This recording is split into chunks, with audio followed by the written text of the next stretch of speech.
Starbucks just did something it rarely does. It cut prices.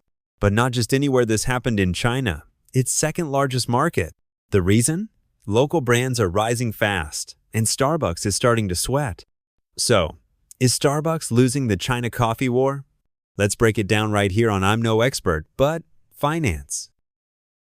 China, the real battleground. China is no longer just a growth market for Starbucks, it's a survival one. With over 7,700 stores, it's their biggest market outside the US. But now, that dominance is under serious threat. Starbucks cuts prices. On the 10th of June, Starbucks surprised many by cutting prices on over 20 iced and tea drinks. Some drinks now start as low as 23 yuan, or about $3.2 USD. They claim this is not a price war, but instead a move to capture more afternoon sales and attract younger, cost-sensitive customers. But let's be honest, if it walks like a price war and talks like a price war, the competition. Luckin and Cotti. Let's meet the real threats. Luckin Coffee now has over 24,000 stores in China. Yes, more than triple Starbucks. They built a massive digital-first empire with cheap drinks, fast service, and constant app-based promotions.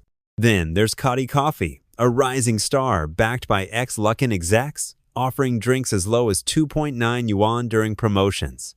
That's under 50 cents USD. Chinese Gen Z consumers are voting with their wallets, and Starbucks is starting to feel it. Starbucks is losing ground. Here's where it hurts. In 2021, Starbucks made $3.7 billion USD in China.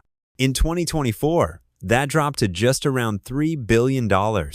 Even worse, its market share tumbled from 36 to 19%. Once the king of China's coffee market, Starbucks is now watching its crown slip. Why? Their brand is seen as foreign and premium grade in the past, but not in today's value-driven economy. Meanwhile, local competitors adapt faster, offer better prices, and meet Chinese tastes more efficiently. Starbucks' new strategy. Now let's talk game plan. Starbucks isn't just cutting prices randomly. They're specifically targeting afternoon time slots when competition is less intense. They're also pushing non-coffee drinks like fruity teas and cold blends to attract Gen Z. But that's not all. Starbucks is reportedly exploring a minority stake sale in their China business.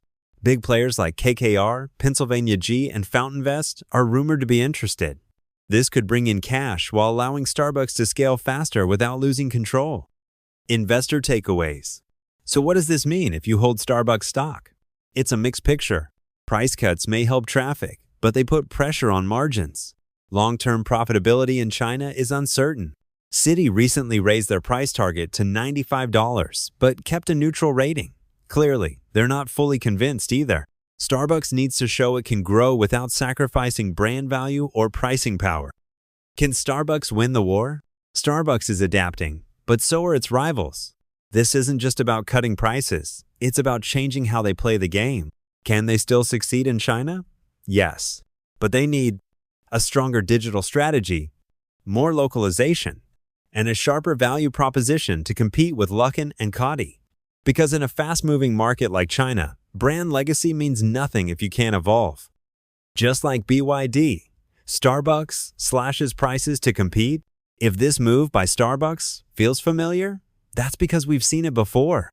BYD, the electric vehicle giant, did almost the exact same thing. When competition heated up in China's EV market, BYD didn't raise prices, it cut them. They slashed prices, launched budget-friendly models, and squeezed out foreign brands like Tesla and Volkswagen. Now Starbucks is taking a page from the same playbook, lowering prices to stay relevant, defending market share against fast, aggressive local competitors, and localizing its strategy to better fit consumer preferences. Both BYD and Starbucks show the same truth. In today's China, even global giants need to move fast, price sharp, and act local, or risk being outplayed. That's it for today's breakdown. If you found this helpful, give it a like and hit subscribe. I'll be back with more global market stories because I'm no expert, but this is finance.